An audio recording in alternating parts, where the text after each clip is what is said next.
question 2 of the evaluation. How effective is the combination of the main product and the ancillary text? So for our promotional packages, we had 3 media products to produce. So these include the main product which was a 2-minute 30 seconds trailer, and 2 ancillary tasks, a poster, and which we also added a teaser poster because we thought that was the best way to do part of the promotional package, and of course the film magazine front cover. So for the trailer, basically a question I sort of asked was, how effective do I believe the trailer is? So in my opinion, the trailer is extremely effective in scaring the audience due to us including a certain few factors. So of course, jump scares, a very conventional thing from the horror genre, and they're included in all the trailers, and then one of the main points of a horror film as well, to scare you, so they use jump scares. As well, we followed a conventional narrative using Todorov's narrative structure, with having an equilibrium, then a disruption, then the resolution / sort of reconstruction, then the new equilibrium. More or less, the last new equilibrium when we were discussing the early narrative ideas of our film was that everyone apart from the final girl will die, and of course the villain. So this would lead out to someone possibly for like a further like film having a copycat killer sort of invention if there was like a sequel to the film.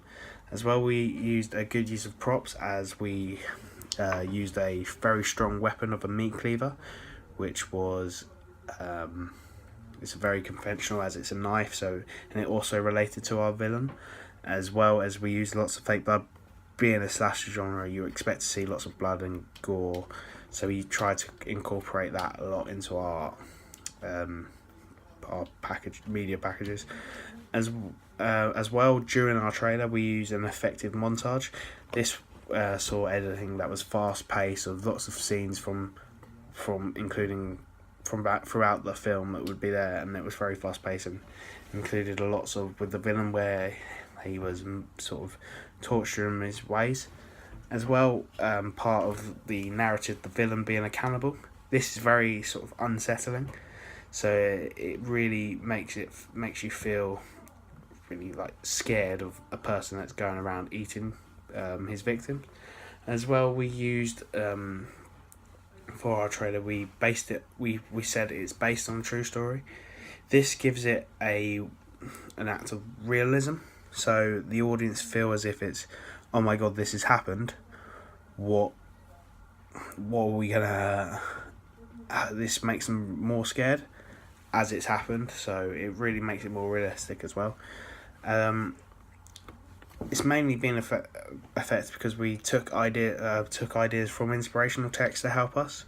So one of those was for the villain. So our villain is big, bulky, and wears lots of dark clothing and wrestling.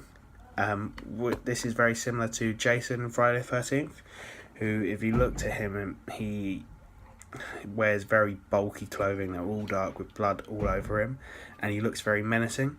And our villain looks very menacing as well. For similarities, we both decided to have the villains wearing their masks. So for Friday the 13th, he's obviously wearing the hockey goalie's mask, and so you can't see his identity. In our film, we have the pig mask, which relates to his job as well, being a butcher, so you'd say he'd cut that. Another inspiration for Scum was for the final girl. Conventionally, the final girl has brown hair and is highly intelligent. This is very similar to Sydney in Scream, as she has similar characteristics to the person we used for our final girl, and also looked very similar to them, so it suited for her to be the final girl. As well, for the weapon, as I've said, in many slashers they use a knife as the main weapon, such as Halloween. So we chose to do something so that was relevant to the villain, and it's very conventional. It's easy to see that they know that the audience watching can tell whether it's a slasher genre.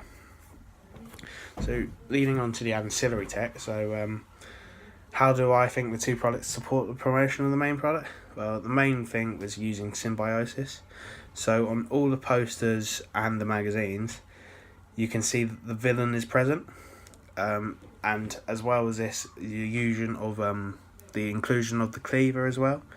So we thought especially for the teaser poster, we focused it on the cleaver, but we still had the villain's hand, which is all bright red because it's got loads of blood on. So we're sort of sticking to the fact that he's a cannibal when he has the blood of his victims on his hands. And as well, to include symbiosis, we used the same font as for the title on the film, the actual trailer, the poster, the teaser poster, and the film magazine. And for the magazine, the villain is present, of course, like I've said, and he's the centre main image, so he's the biggest image on the film, which is, of course, if it's a main article in a film magazine, the centre character of the film will be the biggest image on the page. As well, we included the name of the film on there, so that, of course, that links, because if they keep on seeing the human cavalry, they'll keep on thinking, oh, I really want to see that, if they keep on seeing it everywhere. As well, we've also included snapshots of the trailer on the front cover of the film magazine. This sort of gives an insight of the film to the trailer, and people that have watched the trailer and then the audience that are going to read the magazine, they can see the links as they've seen it in the magazine, so they can make the link of how it's successful. So now, how the trailer links with the ancillary tasks is that the convention used are seen throughout. So the main convention of a weapon from a slash genre is seen everywhere. So there's not one piece of either the ancillaries or the trailer where you can't see the weapon. So we thought that, as a group, it would be very key to keep on showing that, as it's very conventional, and it makes the audience realise, oh, this is a slasher genre, so they've got that option. As well, the blood, we try to use as we use special effects of fake blood, we try to incorporate that into our ancillary tasks.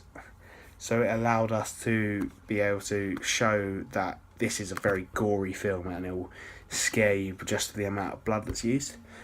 As well, of course, we included the mask on the poster and the front film magazine, and of course it's a trailer, so it causes enigma codes, as you wonder, who is that person in the mask? I want to know more about him, so it leads them to want to go and watch the film. So, how the images are disturbing and how it makes it a successful promotional package. Well, it's very disturbing because it's based on a true story. The fact that when you're watching the film, you're like, oh my god, this is based on a true story. It makes you really sort of just freaked out of the way that this has happened. As well, the fact that the villain is a cannibal.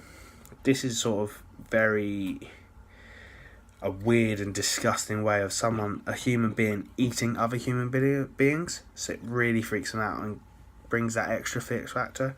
And of course, being a slasher, we wanted to make the film very disturbing by using lots of gore. So we used lots of blood, and also using the meat to represent sort of human flesh, and the way like the villain picks it up in the trailer and it's present on the poster.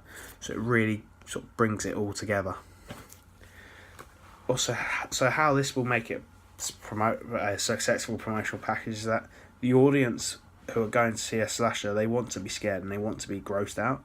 So we've done this by using lots of gory scenes in the trailer and using the blood and the meat to really sort of put across this idea that this is not a film, it's not a fairy tale, it's there to scare you. As well, these disturbing factors overall enhance the realism of the film. Like using the special effects of the blood, it looks like it's real blood, and it really freaks you out.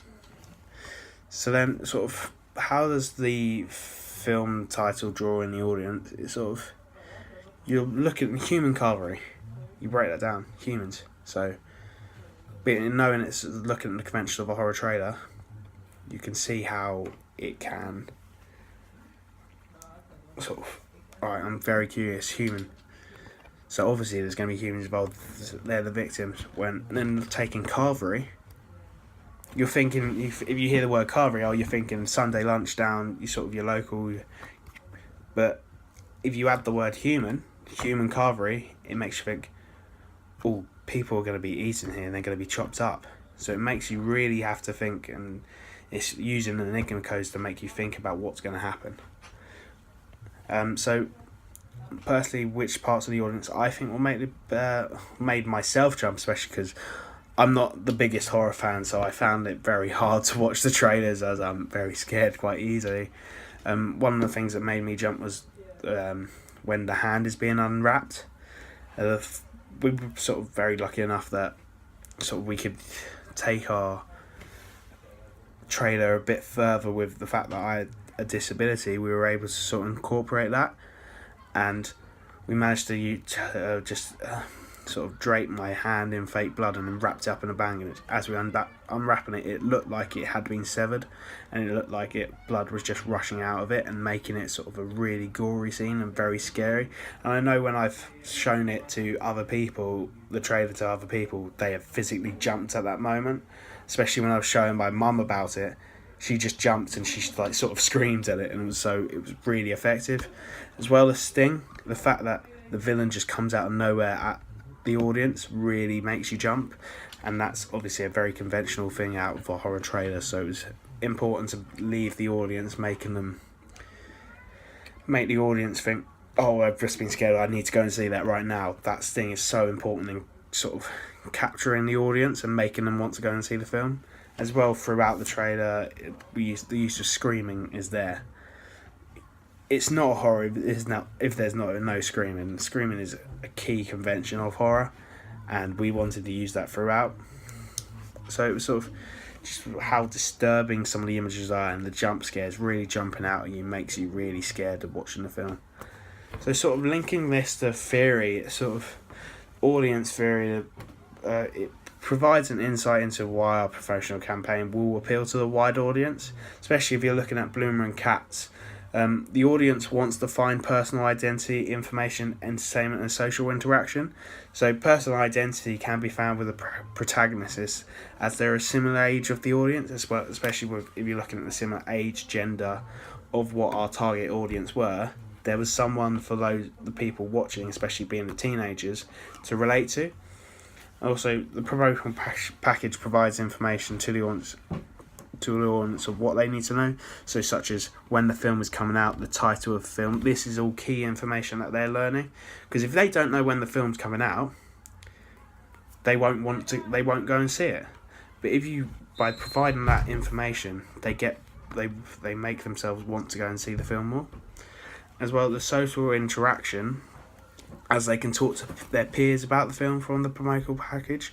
I know, especially like when a new Star Wars trailer comes out, I'm straight onto my phone messaging all my mates about it and like talking about it. So it's a real way to sort of increase the social interaction by having this. Then entertainment. Films are there to entertain you, so if a film doesn't do that, what's the point of it? So with our promotional package, we want them to be entertained. So there are entertainment moments in there, especially with the jump scares, because I know there's people that get very thrilled from when watching horrors, and it's one way to really entertain them as well. So looking at Maslow's hierarchy of needs, self-actualization of the protagonists that are in the film, as they are a similar demographic of the audience, like I said, linking back to sort of the personal identity of Bloomer and Cats, as they are able to see themselves in the role, as they've got a similar demographic, age, gender, etc. So that is sort of how effective the combination of main product and ancillary text. They all interlink, and using the conventions especially, and using similar imagery and symbiosis between the three products, it really helps is a really good combination.